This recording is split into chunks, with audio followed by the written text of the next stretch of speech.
من الشيطان الرجيم. بسم الله الرحمن الرحيم. السلام عليكم ورحمة الله وبركاته. الحمد لله إن الحمد لله نحمده ونستعينه ونستهديه ونستغفره ونعوذ بالله من شرور أنفسنا ومن سيئات أعمالنا. من يهده الله فلا مضل له ومن يضلل فلا هادي له. أشهد أن لا إله إلا الله وحده لا شريك له وأشهد أن سيدنا محمدا عبده ورسوله.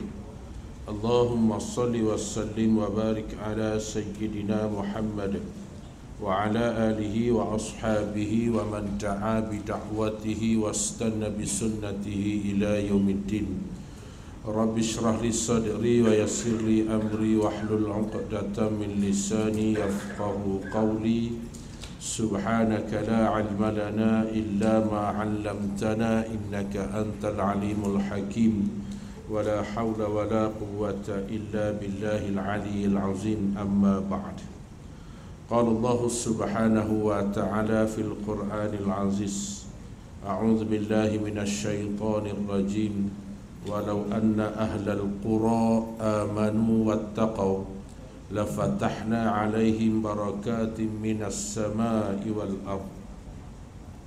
Pengerusi dan seluruh ahli-ahli jawatan kuasa Masjid Al-Bukhari Nurul Aman, tuan-tuan imam bila dan siap, ashabul fadilah, para asatizah, tuan-tuan guru, para alim ulama, seterusnya muslimin muslimat, tuan-tuan dan puan-puan, para tetamu Allah yang dimuliakan Allah Subhanahu wa taala sekalian. Alhamdulillah, kita panjatkan syukur kehadrat Allah Subhanahu wa taala kerana pada tahun ini sekali lagi Allah taala rezekikan kepada kita untuk kita berada dalam madrasah tarbiyah Ramadan, yang mana pada malam ni merupakan malam yang ke-10 kita berada di dalam Ramadan. Artinya kita dah melangkah masuk ke fasa yang kedua, fasa al-maghfirah, fasa pengampunan yang dibuka luas oleh Allah Subhanahu wa taala bagi mereka yang nak meraih keampunan daripada Allah Subhanahu wa taala. Jadi untuk tazkirah kita pada malam ni, tuan-tuan jangan bimbang, saya tak ambil masa lama, 10 minit sahaja. Kalau lebih maknanya hala berhala lah tu. Tapi dikira 10 minit juga, walaupun setengah jam tapi kira 10 minit juga. Hala berhala. Baik, dalam ayat yang saya bacakan sebentar tadi daripada surah Al-A'raf ayat 96, yang mula-mula tadi imam kita baca masa rakaat pertama pada solat tarawih kita tadi, iaitu di mana Allah Ta'ala sebut walau anna ahlal qura amanu wattaqau, dan sekiranya penduduk-penduduk di sesebuah negeri ini amanu wattaqau, beriman dan bertakwa kepada Allah, la fatahna alaihim barakatim minas samai wal ard, nescaya akan dibukakan daripada pintu langit dan bumi akan keberkatan, dibukakan pintu-pintu keberkatan oleh Allah Ta'ala di langit dan juga di bumi. Syarat untuk kita mendapat keberkatan daripada Allah Subhanahu wa taala, daripada langit dan juga daripada bumi, mestilah setiap daripada manusia, khususnya umat Islam yang duduk, yang berada di atas muka bumi Allah Ta'ala ni, mestilah memiliki ataupun mempunyai dua perkara, seperti mana yang Allah Ta'ala sebut dalam ayat tu. Yang pertamanya Allah Ta'ala kata amanu, dan yang keduanya Allah Ta'ala kata wattaqau, beriman dan juga bertakwa kepada Allah Subhanahu wa taala. Beriman dalam erti kata beriman dengan iman yang dikehendaki oleh Allah Subhanahu wa taala. Iman dalam erti kata tasdiqu fil qalbi wal iqrar bil lisani wal amalu bil arkani. Iman dalam erti kata tasdiqu fil qalbi, tasdik, keyakinan yang betul-betul yakin di dalam hati, yakni keimanan seseorang itu kepada Allah, keimanan seseorang itu kepada Rasulullah, kerasulan Nabi Muhammad sallallahu alaihi wasallam, keimanan seseorang itu pada kitab Al-Quran yang diwahyukan oleh Allah Subhanahu wa taala. Beriman dalam erti kata simpul betul-betul, ikat betul-betul, lilit betul-betul sehingga tak tercabut dan tidak terputus akan keyakinan kita kepada perkara-perkara tersebut ataupun pada perkara yang termaktub di dalam rukun iman yang 6 perkara. Yang keduanya, beriman dalam erti kata tasdiqu fil qalbi wal iqrar bil lisani. Lafaz dengan lisan, ikrar dengan lisan, iaitu pada kalimah syahadah itu. Sebab tu tuan-tuan sekalian, nak memantapkan keimanan, nak memperkukuhkan keimanan kita, kita sentiasa upgrade, kita sentiasa memperbaharui syahadah. Masa bila kita upgrade, masa bila kita memperbaharui syahadah kita, iaitu ketika mana kita mendirikan sembahyang. Tiap-tiap kali sembahyang kita bersyahadah. Sembahyang zuhur 2 kali syahadah, tahiyat awal, tahiyat akhir. Sembahyang asar 2 kali syahadah, tahiyat awal, tahiyat akhir. Sembahyang maghrib 2 kali syahadah, tahiyat awal, tahiyat akhir. Sembahyang isyak 2 kali syahadah juga, tahiyat awal, tahiyat akhir. Sembahyang subuh sekali syahadah, tahiyat akhir. Sebab subuh tak ada tahiyat awal. Jangan dibuat pula lepas pada ni subuh buat tahiyat awal. Dalam sembahyang sunat pun kita ada syahadah juga. Untuk apa? Untuk kita memperbaharui, untuk kita upgrade syahadah supaya hati kita ni betul-betul yakin, betul-betul beriman kepada Allah, betul-betul beriman kepada kerasulan Nabi Muhammad sallallahu alaihi wasallam. Yang ketiganya, wal amalu bil arkani, beramal dengan sekalian yang diturunkan oleh Allah Subhanahu wa taala. Beramal dengan Al-Quran yang diturunkan oleh Allah taala. Beramal dengan Al-Quran yang diwahyukan oleh Allah Subhanahu wa taala. Beramal dalam erti kata bukan hanya sekadar kita baca. Beramal dalam erti kata bukan hanya sekadar kita mempelajari. Beramal dalam erti kata bukan hanya sekadar kita melagukan bacaan ayat-ayat suci Al-Quran, tetapi kita jadikan Al-Quran sebagai panduan, sebagai kompas dalam kehidupan kita. Itu yang baru betul-betul kata beriman kepada Al-Quran.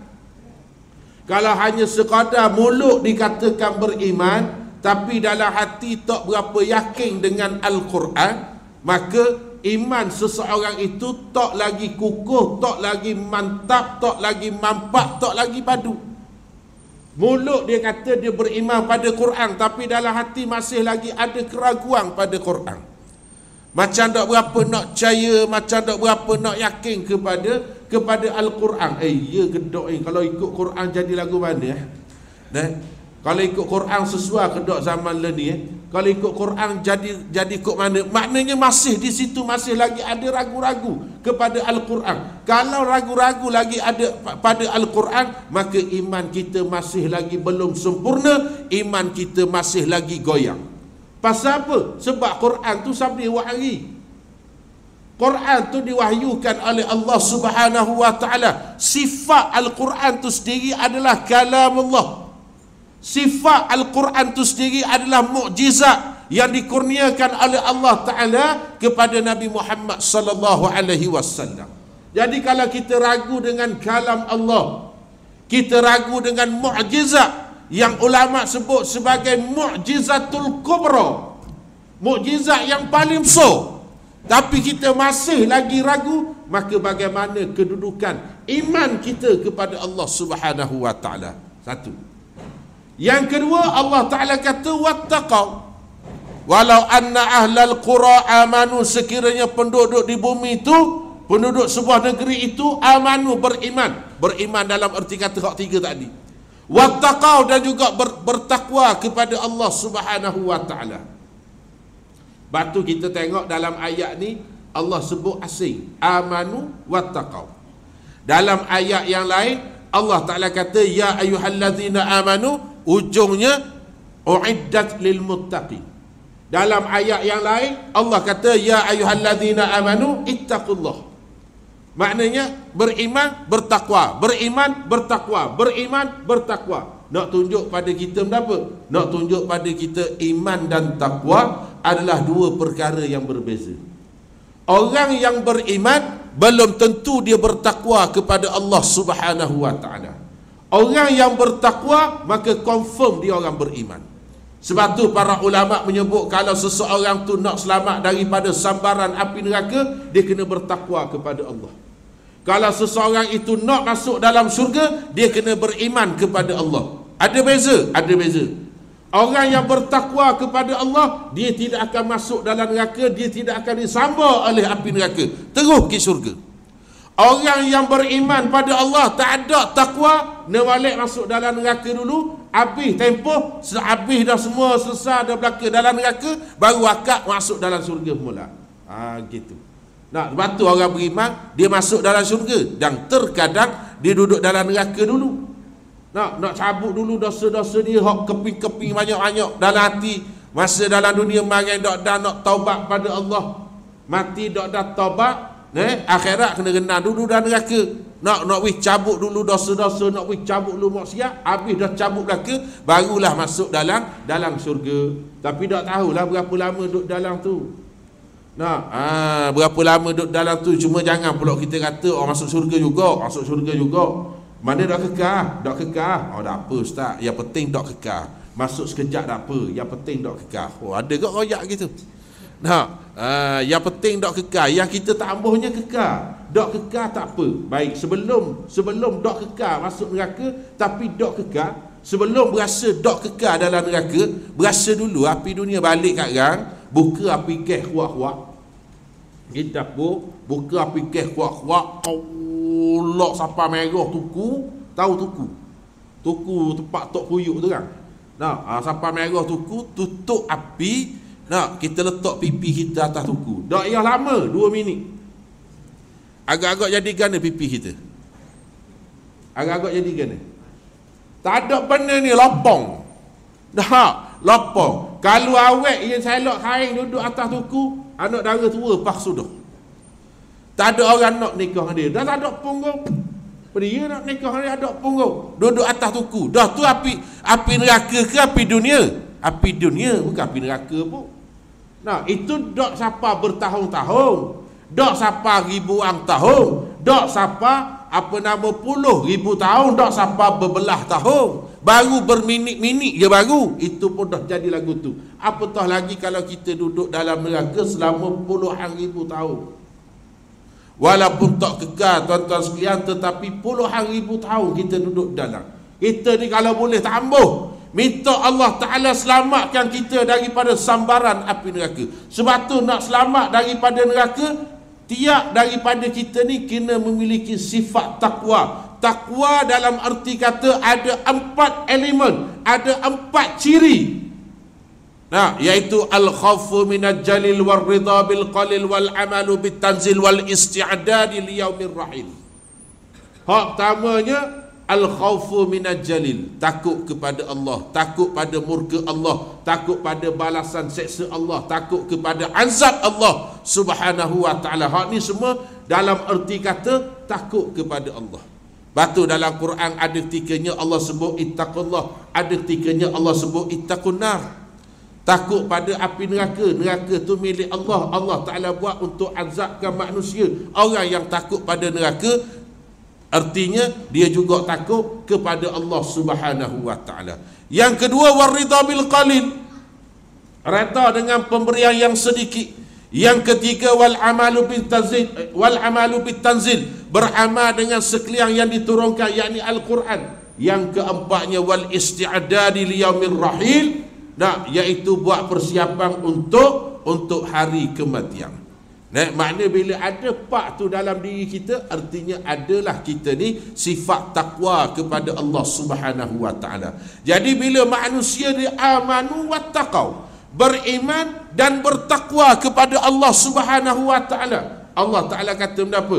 Allah Taala kata la fatahna alaihim barakatin minas sama'i wal ard. Nescaya akan kami bukakan pintu-pintu keberkatan di langit dan juga di bumi.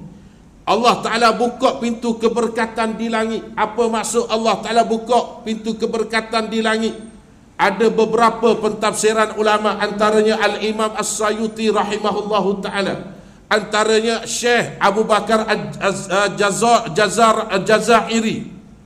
Dia sebut, bila Allah Ta'ala bukakan pintu-pintu keberkatan di langit, artinya Allah Ta'ala timpakan hujan untuk jatuh ke atas muka bumi, yang memberikan manfaat kepada manusia, yang menyuburkan tanaman-tanaman untuk manusia dan juga untuk seluruh penduduk-penduduk bumi. Itu yang dimaksudkan keberkatan daripada langit. Hujan yang membawa kebaikan, hujan yang bawa rahmat, hujan yang bawa keberuntungan kepada seluruh penduduk bumi, terutamanya kepada manusia. Pertama. Yang keduanya, bila mana Allah Ta'ala buka pintu-pintu keberkatan daripada bumi, artinya apa? Yang pertama, manusia yang hidup di atas muka bumi berada dalam keadaan kemakmuran, berada dalam keadaan aman, berada dalam keadaan melakukan sesuatu aktiviti kehidupan mengikut kepada landasan ilmiah, bukan ikut kepada nafsu. Buat apa saja bentuk pekerjaan, buat apa saja aktiviti hidup dalam dunia ni, buat atas dasar ilmu, bukan buat atas dasar nafsu. Hari ni kita tengok orang buat kerja atas dasar nafsu ke ilmu. Nafsu banyak. Lepas tu kadang-kadang tafsir Quran pun ikut nafsu juga. Allah kata, kama kutiba alal ladzina min qablikum, sebagaimana difardukan ke atas umat terdahulu sebelum kamu. Nyatanya orang kafir. Orang kata umat terdahulu sebelum kamu, sebelum umat Nabi Muhammad sallallahu alaihi wasallam, ada seorang hamba Allah ni dia tafsir, dia kata orang kafir. Orang kafir pun Allah perintah juga puasa. Ni kata tafsir ikut nafsu. Nah, orang suruh duduk dengan ulama tak mau, suruh ngaji dengan ulama tak mau, dia pelakih ulama, dia kutuk ulama, dia hina ulama. Oh tu jadi malah nak cakap dalam puasa. Malah nak cakap lebih-lebih. Nah, maknanya lebih kepada nafsu, bukan atas dasar ilmu. Sebab tu bila Allah buka keberkatan di bumi, yang pertama manusia ni hidup dalam keadaan aman dan damai. Yang kedua, manusia ni hidup di atas muka bumi, buat apa saja bentuk aktiviti hidup berdasarkan, berlandaskan ilmu pengetahuan. Orang ni ada ilmu dalam bab ni, dia buat benda ni. Orang ni ada ilmu dalam bab ni, dia buat benda ni. Orang ni ada ilmu dalam bab ni, dia buat benda ni. Ni bukti manusia ni berada dalam keadaan keberkatan daripada Allah Subhanahu wa taala. Yang ketiga, manusia yang berada dalam keberkatan yang Allah Ta'ala keluarkan daripada bumi ni, manusia ni berada dalam keadaan hidup bermasyarakat, hidup bersatu padu, mengikut serta menghormati budaya masing-masing. Mana tak ada timbul lah isu bala, isu we tak ada. Tak ada. Benda hok sikit-sikit tu nak besar-besar tak ada lah. Ni benda sikit pun we gitu je pun nak arah macam. Contohlah, tak kata siapa-siapa. Buat contoh je makna saat ni. Maknanya hidup dalam keadaan aman damai, hidup dalam keadaan melakukan segala bentuk aktiviti hidup dengan ilmu, dan juga berada dalam keadaan saling hormat menghormati antara satu sama lain. Umat Islam menghormati penganut yang bukan beragama Islam, orang yang bukan Islam menghormati umat Islam serta pekerjaan ataupun segala bentuk ibadat yang dilakukan oleh umat Islam. Ni yang dikatakan hidup dalam keadaan harmoni melalui keberkatan yang dikeluarkan, yang dikurniakan oleh Allah Subhanahu wa taala kepada kita. Jadi saya rasa cukuplah sekadar tu, lebih dah ni. Lagi marah dah orang pula lagi kena kad merah selok. Cukup sekadar ni, mudah-mudahan sikit sebanyak dapat kita ambil manfaat bersama, insya-Allah. Ambil 1 minit je ambil 1 minit. Sebelum saya akhiri majlis, macam biasa mohon sumbangan dalam tabung yang saya bawa sama-sama tu, seperti biasalah tujuannya. Dan yang keduanya, di sini saya ada bawa kupon jualan lot wakaf untuk Madrasah Ar-Ridwan, insya-Allah. Kupon jualan lot wakaf satu lot bersamaan dengan satu kaki persegi, harga dia RM50. Jualan lot wakaf untuk Madrasah Ar-Ridwan. Siapa-siapa yang berhasrat nak melakukan ibadat wakaf ni, boleh berurusan dengan saya selesai daripada sembahyang witir nanti, insya-Allah. Dan kita sedia maklum, wakaf ni pahala dia, ganjaran dia, kelebihan dia macam mana, semua sedia maklum. Wakaf ni dia bersifat jariah, pahalanya mengalir kepada si wakaf, dan kita boleh juga berwakaf dan niatkan kepada orang yang telah pergi mendahului kita. Mudah-mudahan dengan hadiah yang kita berikan kepada dia memberikan manfaat untuk dia ketika dia berada di alam sana. Itu saja, wallahu a'lam. Aqulu qali hadza wa astaghfirullahal azim li wa lakum. Wassalamualaikum warahmatullahi wabarakatuh.